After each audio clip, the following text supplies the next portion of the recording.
Alguém gostaria de fazer a nossa prece inicial? Algum voluntário, alguma voluntária? Levanta a mãozinha. Quem? Só fazer uma prece. Alice Maria entrou no automático. Ninguém quer fazer a prece? Fazer uma precezinha simples, tranquila, só pra gente dar o início. Posso fazer a. Pronto, por favor, Maria Helena. É Valdiana. Ah, não, é a Valdeana que tá aqui. Ah, tá. Porque a Maria Helena apareceu na mesma hora que você falou. Vou desativar aqui É. o som. Tá bom, pessoal. Então vamos lá. A Valdeana vai fazer a nossa prece inicial pra gente começar assim super bem. Neste momento, então, conectados com a espiritualidade bendita, com Jesus, sentindo a sua presença, nos envolvendo, nós agradecemos por este momento, por essa oportunidade desse estudo. Antes de você chegar, possamos entender um pouquinho sobre a reencarnação, sobre a recepção dos nossos irmãos desencarnados, nossos amigos, aqueles não tão amigos assim, que possamos compreender e assim auxiliar os nossos irmãos, nossos filhos, seja os momentos de evangelização, tanto dos pais quanto das crianças que estão chegando, que possamos servir de amparo, de auxílio e direcionamento com os aprendizados que teremos durante esse estudo. Fique conosco nessa noite, Senhor, que assim seja. Que assim seja. Perfeito, pessoal. À medida que o pessoal vai chegando, eu vou liberando aqui. Então vamos lá. Eu vou colocar na tela a nossa mensagem. Imagino que vai aparecer para a maioria de vocês logo de início, senão acho que tem que clicar em alguma coisa. Todo mundo aparecer para todo mundo de uma vez? Faz os joinhas aí para eu saber, todo mundo. Perfeito. Então vamos lá. Essa mensagem que está aí logo no livro, o primeiro capítulo, é o capítulo do chamado, ele vem dessa obra aqui, O Pão Nosso, que é uma obra psicografada pelo Chico Xavier, trazida pelo Espírito Emmanuel, que era o seu guia, né, seu mentor espiritual. Então a gente começou assim. Antes da grande projeção pessoal, na obra coletiva, aprenda o discípulo a cooperar em favor dos familiares no dia de hoje, convicto de que semelhante esforço representa a realização essencial. Emmanuel, Livro Pão Nosso, pela editora FEB. Essa mensagem é importante. Vocês querem que a gente comente já essa mensagem ou já parte para o livro? O que vocês preferem?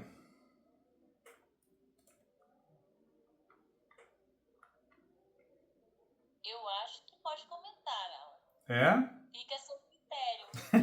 É direcionado por vocês. Vai surgindo as nossas dúvidas, a gente vai levantando a mãozinha. Todo mundo de acordo? Também acho que pode comentar. Pronto, Eliane, Elaine, Maria, Eliane, pronto. Simone Dizane, pronto. Vamos lá então. Essa mensagem eu achei bem interessante, porque esse livro aqui é da década de 50. E logo de início ele faz parte da mensagem em família. Não sei se vocês vão conseguir ver aqui, né? É a mensagem 117, em família. E aí, logo no início, ele traz uma mensagem de Paulo, que está lá em Timóteo, que aprendamos primeiro a exercer piedade para com a sua... Aprendam primeiro a exercer piedade para com sua própria família e a recompensar seus pais, porque isto é bom e agradável diante de Deus. É claro que quando a gente vê a mensagem assim, a gente, nossa, como aquele pessoal falava, o jeito deles, né? Mas é que existe aí uma forma de a gente olhar para a família para além do que a gente simplesmente vê os efeitos hoje, que é a convivência difícil, né? Todos esses momentos em que a gente vai tentando, de alguma forma, aprender a conviver com pessoas que a gente não parece enxergar uma afinidade, né? Muitos de nós não conseguimos, muitas vezes, enxergar afinidade naquelas pessoas que estão mais próximas, naquelas pessoas que estão convivendo conosco, né? E isso faz com que a gente fique pensando sobre esses conflitos, sobre essa dificuldade de relacionamento, essa dificuldade de comunicação, principalmente. O nosso grande problema é a dificuldade em se comunicar, em nos comunicarmos, em nos entendermos. E isso faz com que a gente se questione. Então a mensagem, ela traz que antes de qualquer projeção pessoal, de obra coletiva, tipo, eu vou trabalhar na casa espírita.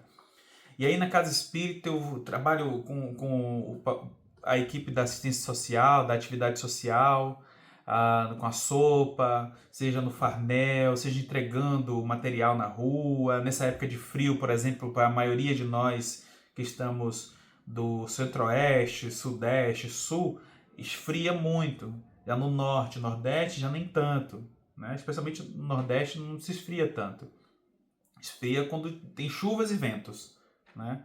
Nasci em Salvador, cresci em Salvador, então lembro muito dos ventos. Então, às vezes quando a gente vai participar dessas atividades na casa espírita, às vezes a gente se empolga. E aí muitas pessoas acabam, devido a esses conflitos que a gente vai vivendo dentro de casa, a gente acaba abraçando muitas mais atividades fora da casa, no nosso lar.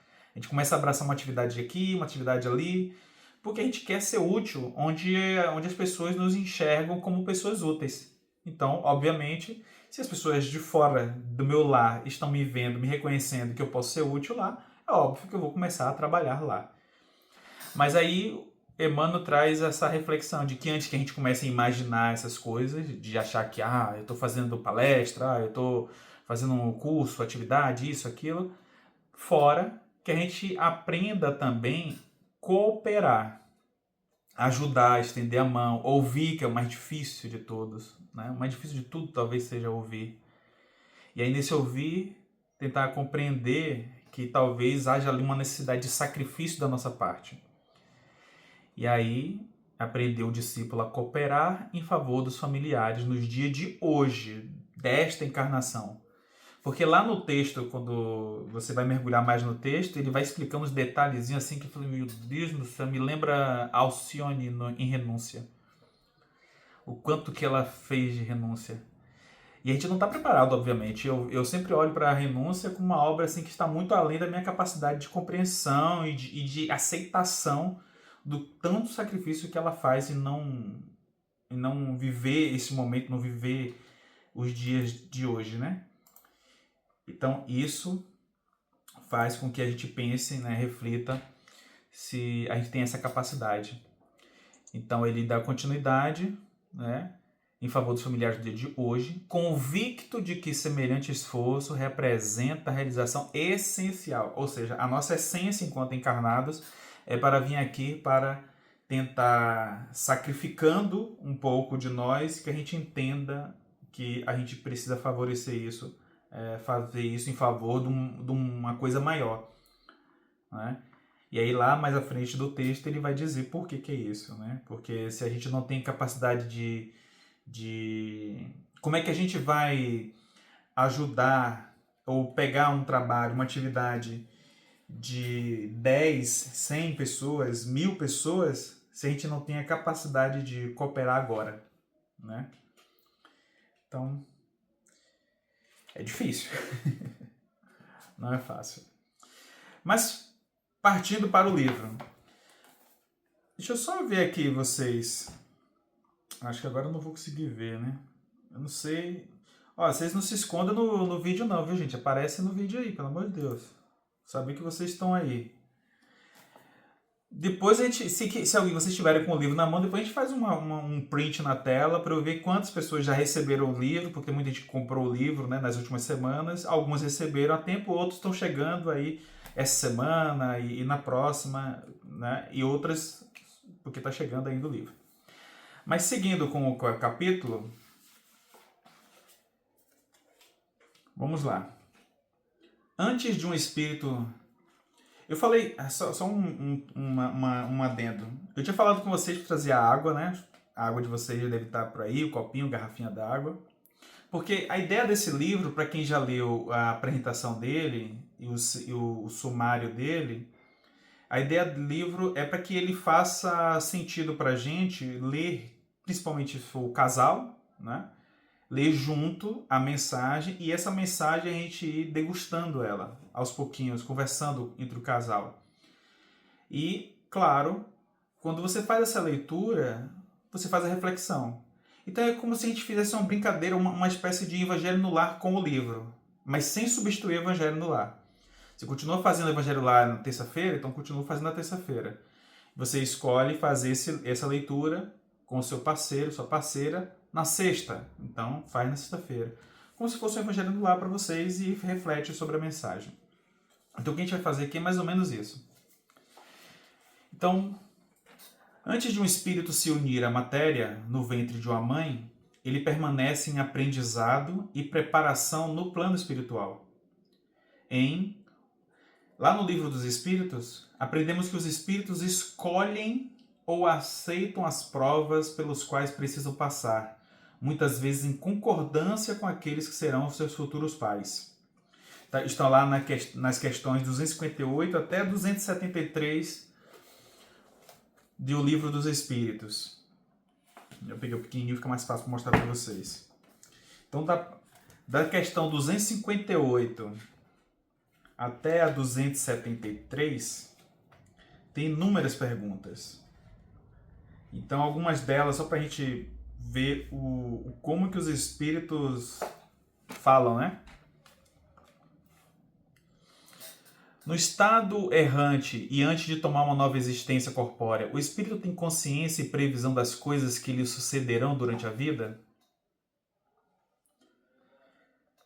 Se o espírito pode escolher o gênero de provas que deve suportar, segue-se daí que todas as tribulações que experimentamos na vida foram previstas e escolhidas por nós? Como o espírito pode querer nascer entre pessoas de má vida? Se não houvesse pessoas de má vida sobre a Terra, o espírito não poderia, pois, aí encontrar meio necessário a certas provas?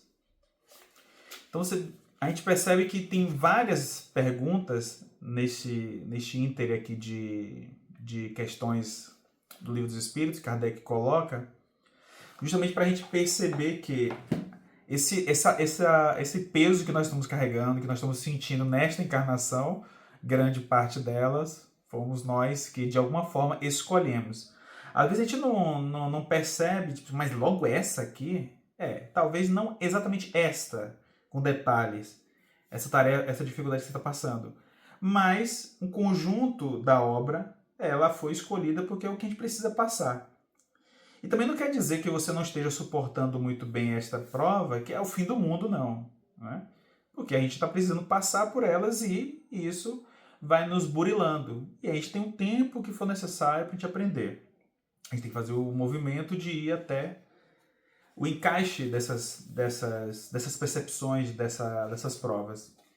Por isso que a parte de família é o mais complexo, é o mais difícil. Então a gente aprende que os espíritos escolhem ou aceitam as provas pelos quais precisamos passar. Isso nós e os espíritos que vêm fazer parte da nossa família. Os espíritos que vão fazer parte da família que está aí permeando a evangelização, que frequenta a casa espírita. Então a casa espírita está recebendo essas pessoas e aí de repente a gente percebe que tem um espírito um pouco mais difícil de lidar ou com algum tipo de situação física ou mental, e isso faz parte desse planejamento. Né? Nunca pode esquecer disso. Então, a continuação. Essa escolha, porém, não os isenta das dificuldades e dos desafios que encontrarão na Terra. O compromisso é mútuo. Tanto os pais quanto os filhos se comprometem em espírito antes do reencontro no lar terreno.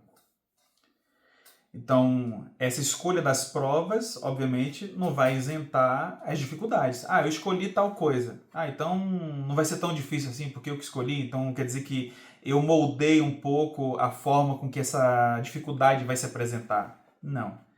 A gente tem uma ideia de que vamos precisar passar pela dificuldade, mas a gente não tem noção dos detalhes da dificuldade. Às vezes a gente se compromete em receber uma pessoa, um espírito, especialmente vou falar como exemplo, nos dias atuais, que nós estamos recebendo muitos espíritos com TDAH, TDA, com síndrome de Down. A gente passou uma época, né, muito grande recebendo muitos espíritos de síndrome de Down, década de 80, 90, a gente passou muito. Você vê que agora a gente está passando muito por esses diversos tipos de transtornos, diversos tipos de dificuldades, que elas muitas vezes não são perceptíveis fisicamente. A gente olha para a pessoa e não percebe nada demais. Mas quando a gente vai conversar com a pessoa, com o espírito, você percebe que existe alguma coisa um pouco diferente. Então, essa percepção também faz com que a gente vá olhando uns para os outros do jeito que a gente precisa se olhar como espírito, que não é ver fisicamente a diferença. É você lidando com a pessoa, você percebe a diferença. Isso é uma coisa bem interessante. A gente vai se miscigenando e a gente vai percebendo menos diferença física, onde você olha e determina o preconceito, a diferença. Você vai perceber que quanto mais próximo e parecido com você, também ali há diferenças psicológicas, diferenças de pensamento, né? E isso vai nos permitindo entender melhor essa necessidade de se relacionar com o outro. Então, os compromissos é mútuo, pais e os filhos por causa disso. Aí ele vai, no texto a gente continua: a tarefa da maternidade, da paternidade, da responsabilidade não começa na concepção física, no instante da concepção física, mas no despertar espiritual do casal ou da pessoa responsável pela criança. É nesse despertar que os futuros pais sentem o chamado interior para preparar o lar, não apenas com brinquedos e objetos, mas com pensamentos elevados, vibrações de paz, amor e comprometimento.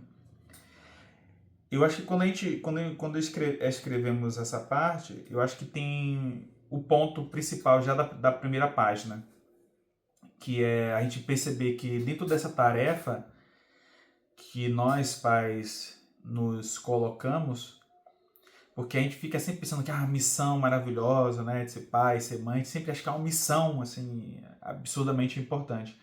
Mas a missão não é a missão no sentido de a gente, como se fosse assim, é isso que a gente veio fazer aqui, é ser pai e ser mãe. Não é isso que a gente veio fazer aqui.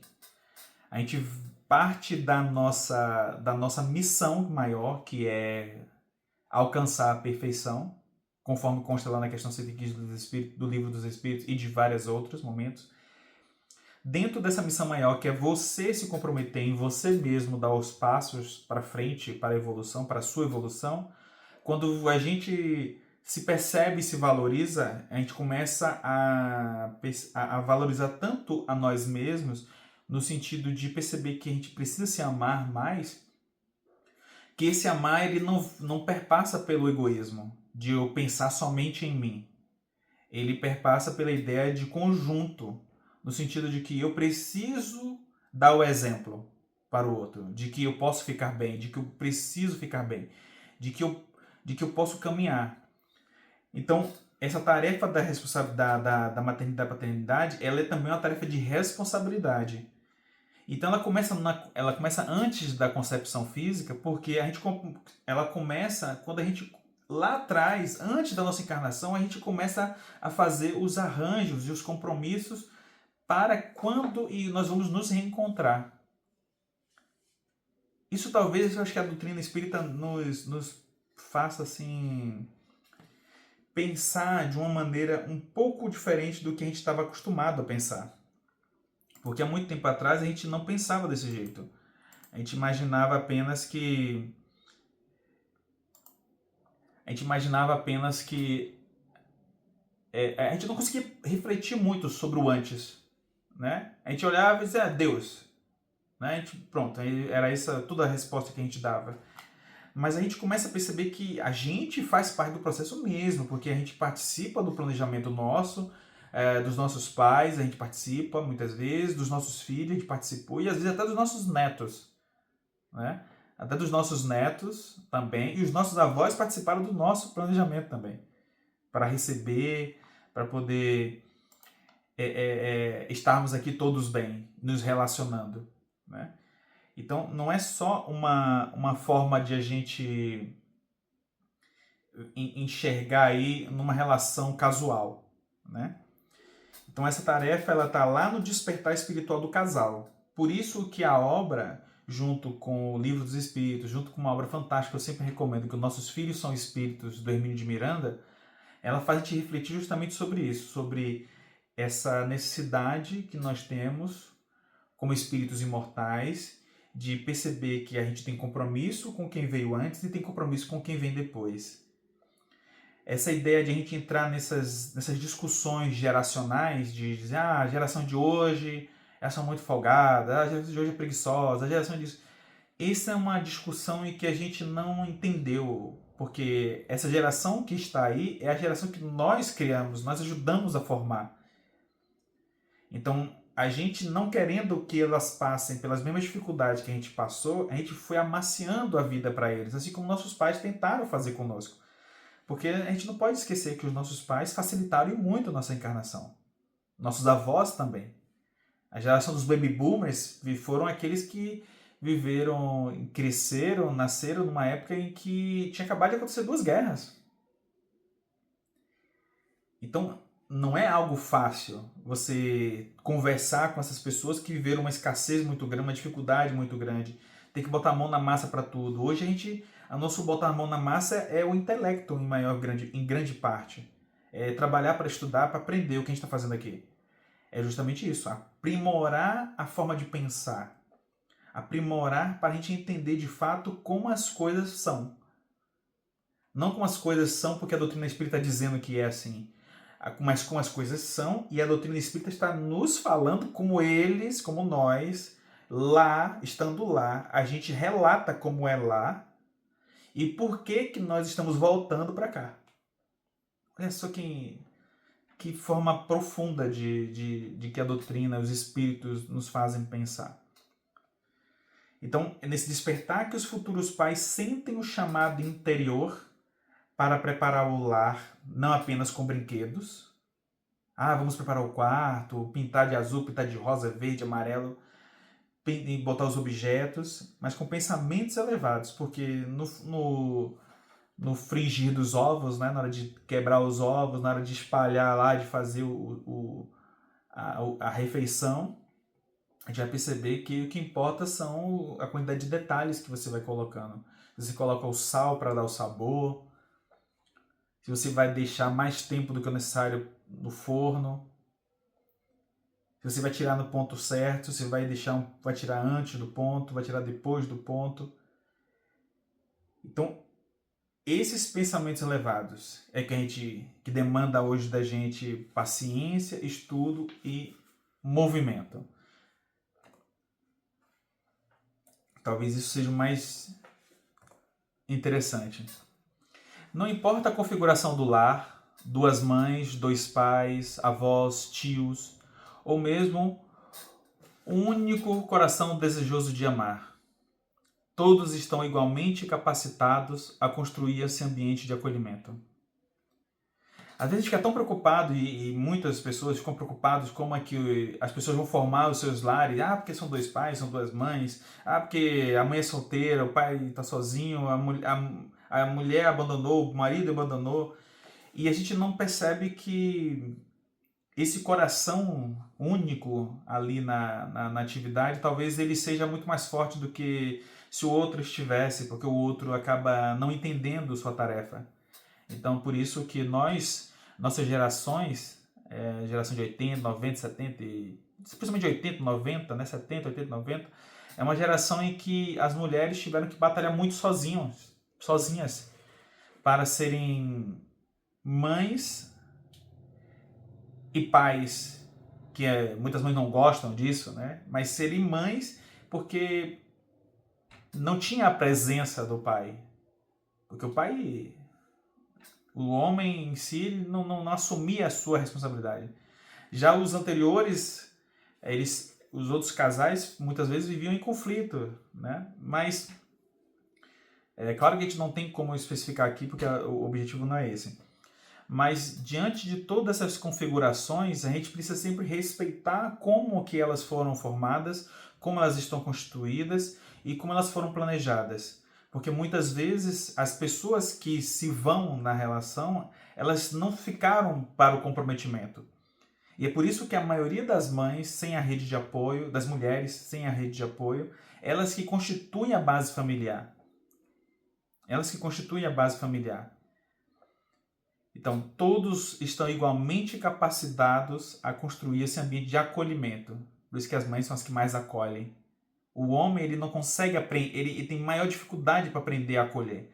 As gerações de homens que estão aprendendo a acolher são gerações de agora, do século, do novo milênio, que estão aprendendo a ouvir mais, porque viam suas mães sofrendo, viam suas irmãs sofrendo, e tendo empatia com o que ele enxergava, com o que eles enxergavam, eles começam a aprender um pouco e a valorizar isso que as mulheres, que as suas mulheres, que as suas mães, que as suas irmãs passaram, né? Muitos viram suas irmãs sendo mães muito cedo. Então eles viam a dificuldade que a irmã teve, que a mãe teve. Então, no segundo ponto aí, que é o que a gente quer colocar, ao realizar o culto do Evangelho no lar, e aí a gente traz o culto do Evangelho no lar para ser esse ponto fixo, esse mini farol dentro da residência, porque Bezerra de Menezes diz que a casa espírita é como se fosse um farol sob a penedia a iluminar os corações que chegam na casa espírita. A casa espírita é um farol de luz, porque quando a gente vai até ele, a gente se sente, de certa forma, acolhido, iluminado, a gente sente uma luz que sai de lá e a gente vai em direção daquela luz. Porque ali acaba sendo o nosso porto seguro. O farol ele se coloca numa região justamente para indicar aos barcos navegantes que existe ali o porto seguro. Então eles vão descobrir que o porto seguro está ali. Então à noite, muitas vezes, né, o porto seguro vai aparecer. Então dentro do lar, e existem muitos relatos em diversas obras, o culto no lar ele é tão importante para aquela cidade, para aquela rua, para aquele bairro, que muitas vezes os espíritos que estão em conflito nas casas vizinhas, muitas vezes a espiritualidade busca o refúgio ali da luz que sai ali daquela casa que faz o evangelho no lar. É um momento onde eles conseguem capturar energia para dissipar, para fazer um passe espiritual naquela casa que está em conflito da vizinhança. Então é essencial que a gente possa estimular o culto no lar em nossos lares. Porque aí é o momento onde a gente vai conversar sobre o Evangelho. Não existe nada mais importante do que a gente fazer o culto no lar. Então, nesse culto no lar, a gente cria o elo de luz entre o plano físico e o plano espiritual, sinalizando ao espírito da criança que a gente aguarda ele com carinho e com responsabilidade. Existem diversos casos, inclusive no livro Nossos Filhos São Espíritos, de que os espíritos deixam muitas vezes de encarnar, desistem da última hora por causa de conflitos na família. E a gente vai perceber que nesses últimos anos, a gente percebeu quantas pessoas têm tido dificuldade para engravidar. Quantas pessoas têm tido dificuldade com abortos espontâneos seguidos, inclusive. Porque agora os espíritos fazem escolhas. Eles, não, está muito conflito lá nessa casa aí. Tem muita briga, eu não vou lá não. Eu não quero conversa. Você tá muito... Ah, não, meu pai e minha mãe, esses dois que vão me receber, não vou não. Não vou não, tem muito problema aí, eles precisam resolver primeiro entre eles, depois eu vou. E alguns deles, inclusive, não necessariamente seja entre o pai e a mãe, mas muitas vezes, como nesse livro Nossos Filhos são Espíritos, um caso, é o avô que tem o problema com o espírito. E aí o espírito tem problema com o avô e fala, não vou agora não. E aí o culto no lar é o objeto responsável para poder amenizar as coisas. E aí o espírito resolve encarnar. Esse momento de prece e reflexão não precisa de palavras perfeitas, mas de sentimentos sinceros. Ao mentalizar esse espírito, os pais iniciam um diálogo silencioso e profundo, como se dissessem: estamos aqui, preparando o caminho, buscando sermos melhores para recebê-lo. Então, quando a gente vai fazer essa prece do Evangelho no Lar, quando a gente vai fazer essa leitura, é para a gente tentar sintonizar com o espírito, porque a gente não quer engravidar. Se a gente quer engravidar, a gente quer que ele venha, que ela venha fazer parte, esse ser que a gente sonhou, porque muitos de nós temos, a gente ouve tanto, eu ouço tanto nas palestras, nas cidades que a gente visita, nas palestras, os relatos de pessoas que falam assim: eu sonhei com meu filho antes de nascer. Eu sonhei com minha filha, o rosto dela é igualzinho. E aí quando ela nasce, eu vi igual. Eu vi um caso, por exemplo, na Paraíba, de uma mulher que ela no primeiro filho, o médico disse que ela não podia ter. Mas ela falava assim: mas eu vi o meu filho, eu sonhei com ele, como é que eu não posso ter? E aí ela ficava assim: mas tem que vir, tem que ser ele. E aí ela não queria saber se era menino ou menina. Ela tinha certeza que havia um menino, e aí veio o primeiro e era menina. Aí depois, o segundo, a mesma coisa. Terceiro, a mesma coisa. Todos eles disseram que não ia vingar, que não era para ter o filho. E aí só no quarto é que veio o menino. E aí ela fica: mas como é que pode? Eu sonhei tanto com esse menino veio nascer agora, já no quarto. E aí a espiritualidade faz a gente pensar: graças a você ter sonhado com um menino, é que você permitiu nascer 3 meninas. Olha que interessante. Então ela veio tanto na expectativa de receber o menino, que aí vieram 3 meninas. Se ela tivesse recebido só o primeiro, já de primeiro, ela tinha desistido. Não, já veio o primeiro que eu queria, agora eu não quero mais não. Que já teve casos assim, eu já ouvi muitos casos assim também. Que a mulher sonhou com o menino, e sonhou que ia ter o menino e não queria mais saber de nada. Aí veio o menino e depois não quis mais ter filho. Né? Então, são as nossas escolhas. Então, que a gente possa fazer essa reflexão silenciosa, né? Estamos aqui preparando o caminho, buscando ser melhores para receber você. Esse movimento ele não transforma os pais em seres perfeitos, mas os convida ao esforço contínuo de melhoria moral. Como ensina o capítulo 17 do Evangelho segundo o Espiritismo: sede perfeitos. E aí a perfeição aqui não significa ausência de erros, mas sim o compromisso diário com o bem, a paciência, o perdão e o amor. Se a gente consegue se colocar nessa reflexão constante de a gente ter esse compromisso diário com coisas boas, com ter mais paciência, porque é o mais difícil, né, na relação, nas nossas relações, de perdoar e de tentar amar, mesmo que a gente não seja capaz, porque isso é muito difícil de a gente conseguir, né? Eu não sei vocês, mas eu acho muito difícil. Você pensar em coisas boas o tempo todo, ser paciente o tempo todo, perdoar o tempo todo, isso é muito difícil. Então, a gente fazendo esse esforço constante de tentar fazer isso todo dia, aí aos pouquinhos a gente vai fazendo. O Divaldo Franco, ele tinha uma palestra dele que ele falava sobre isso. Se você não consegue fazer coisas boas, pelo menos pense em coisas boas. Porque você vai pensando, pensa, chega uma hora que você faz sem querer uma coisa boa.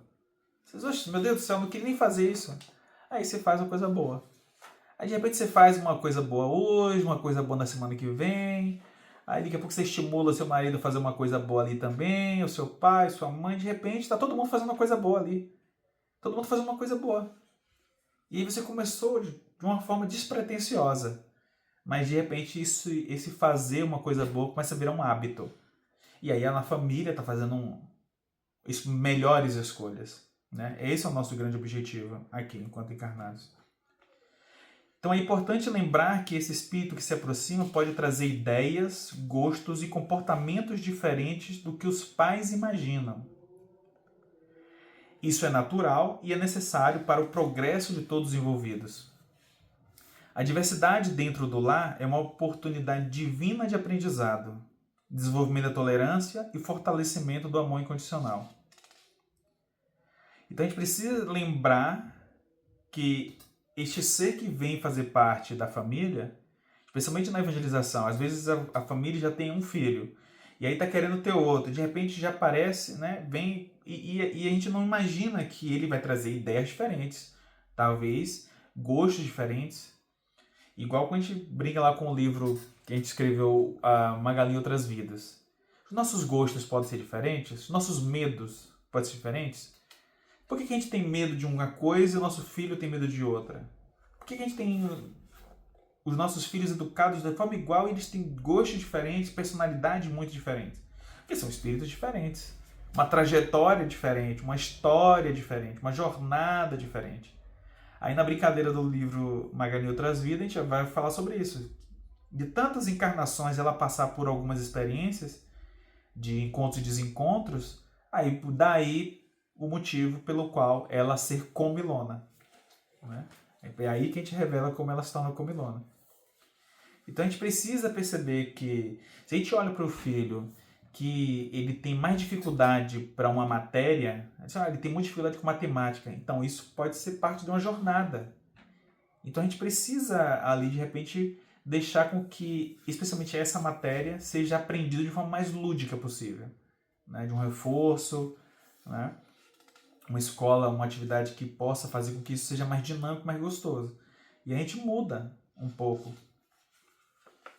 E aí na continuidade, né, a diversidade dentro do lar, ela é uma oportunidade divina de aprendizado, é uma oportunidade para a gente aprender com essa diversidade. Porque aí, quanto mais diferente da gente, mais tolerante a gente precisa ser. Porque ele é diferente, porque ela é diferente. Então, sendo diferente, eu preciso ter mais tolerância, porque, nossa, mas como é que é tão diferente da gente? Mas por que é tão difícil? Por que pensa assim? Vocês não têm esses problemas, né, gente? Vocês não têm esses problemas, especialmente nos dias de hoje, aí a gente tem esses conflitos políticos, uns pensam que mais para um lado, outros pensam para o outro. Então a gente não tem essa dificuldade de ver, nossa, minha mãe, como é que ela pensa assim? Ah, por que meu pai gosta tanto desse fulano? Né? Por que isso? A gente recebe aqueles recadinhos da família, aquelas mensagens lá no WhatsApp, falei, meu Deus do céu. Falei, meu Deus, minha mãe me manda cada coisa então que eu fico... Aí eu só pego e só marco como lida, né? Porque ela já sabe que eu não leio. Aí eu fico olhando lá. Falei, meu Deus, mas vocês não gostam desse cidadão, dessa cidadã, e vocês só falam deles. Só falam mal deles. Vocês são os primeiros a divulgar eles o tempo todo. Então, essa diversidade, gente. A gente precisa desenvolver a tolerância também em família, aí, com os nossos queridos familiares que compartilham suas coisas. E aí, ó, já vai acabar em 15 minutos. Isso é terrível, gente. Tá vendo?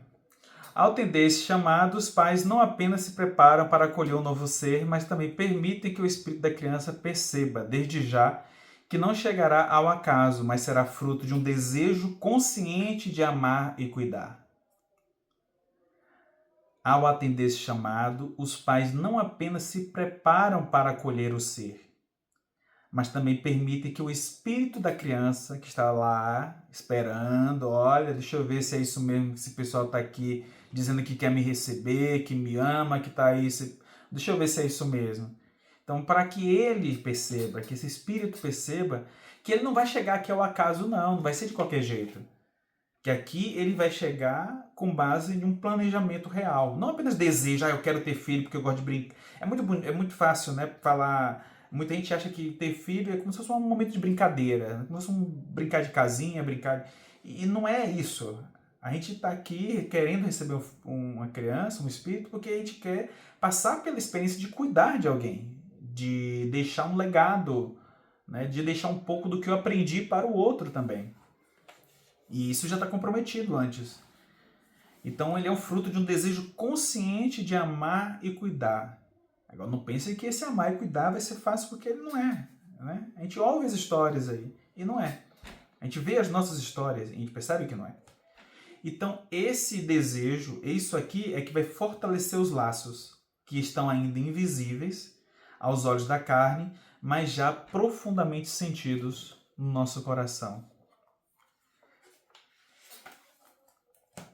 O que vocês...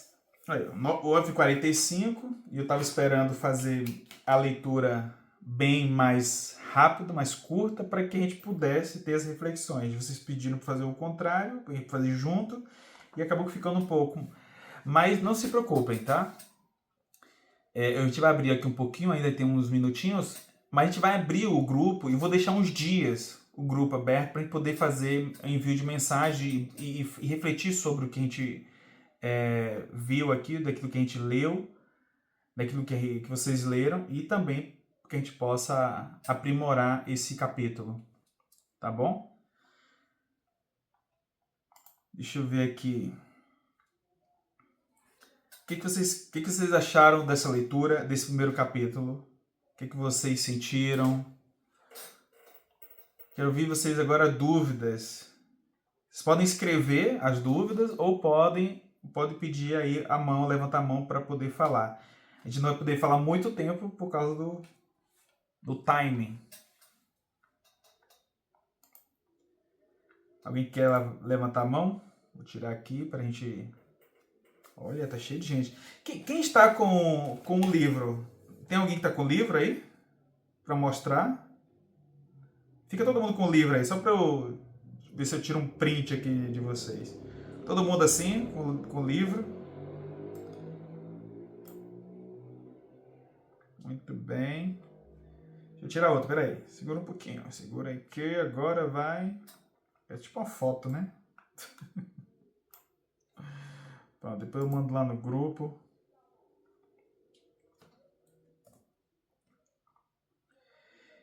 Então quero ouvir vocês. Me falem.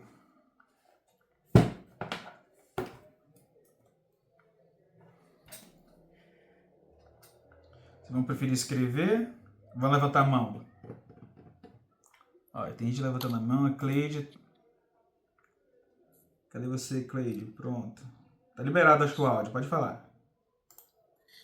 Não, eu cheguei, já tinha começado, mas eu consegui captar a mensagem. Eu tenho 2 filhas e a gente percebe o quanto teria sido importante ter esse conhecimento, né? Antes de ter os filhos mesmo. Não que seria perfeito, né?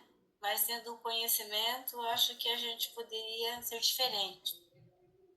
Porque a gente tinha um filho, mas porque casa, você já quer ser mãe, já pensa que ter uma família, mas não planeja, né? Assim, pelo menos eu não planejei, assim, né? Eu não tive muitos filhos, só tive 2. Mas eu não planejei como é que eu queria que fosse, como é que eu queria ser. Eu trabalhava, então eu tive que deixar com outras pessoas. E hoje eu vejo, eu tenho uma filha, ela já tem 2 filhos, 2 filhas, o quanto que ela faz diferente, né?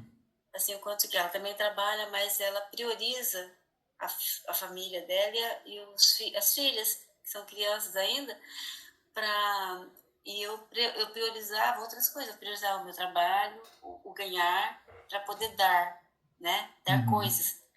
E que isso é importante, sim, lógico, mas não é o mais importante, né? E todo esse conhecimento, porque quando a gente vai educando, formando dessa forma, a pessoa ela vai ser diferente, né? Eu não sei até como que a minha filha é tão diferente, né? Porque eu acredito até que porque eu não tinha tempo, então eu priorizava que ela tivesse, assim, que ela fizesse as coisas para ela, para que alguém ensinasse, né? Então, ela ia sempre para...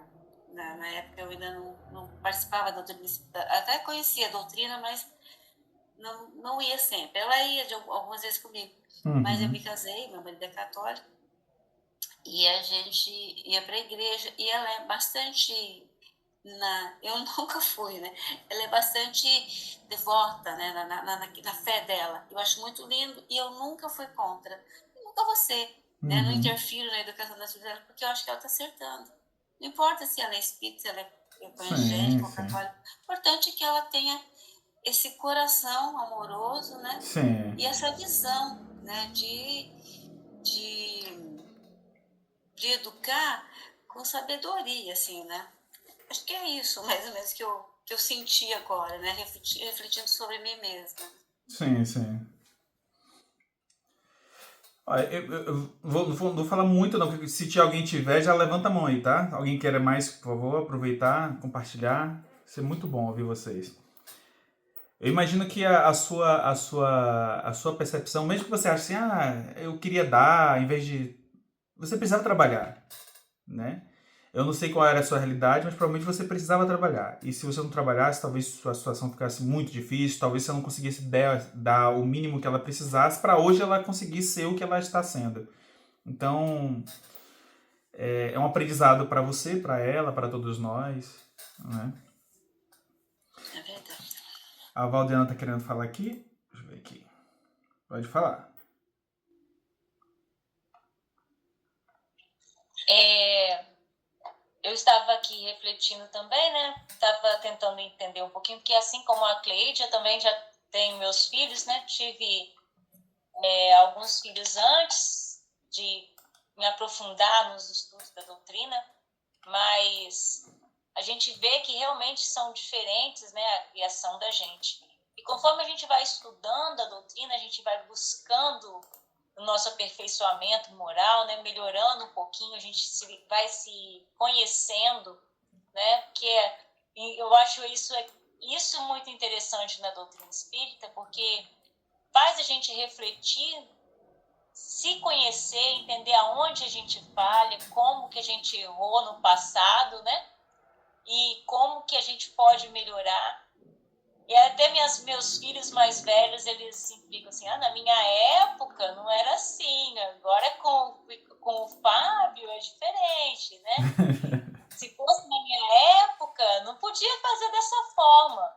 Mas isso tudo é conforme a gente vai aprendendo e a gente vai percebendo que as coisas são diferentes, né? O mundo é diferente, os espíritos que estão reencarnando são diferentes, com necessidades diferentes, né? E eu acredito, assim, que o Fábio já veio nessa fase, sabe? De programação espiritual, de ter... Porque é um espírito, assim, que me auxilia muito. É lógico, é um adolescente, tem os momentos dele, né? De achar que ele sabe tudo, que ele... De tudo, Igualzinho né? a gente na nossa época. Como todo adolescente, mas é um espírito que às vezes me chama. Por exemplo, momentos assim que eu acho assim, que eu fico um pouco chateada comigo, mesmo com certas situações, ele vira para mim e fala: "Mamãe, eu não tô te entendendo. Não é a senhora que me explica isso de outra forma, e a senhora tá fazendo totalmente o contrário?" Assim, aí eu paro e falo assim, gente, é verdade, né?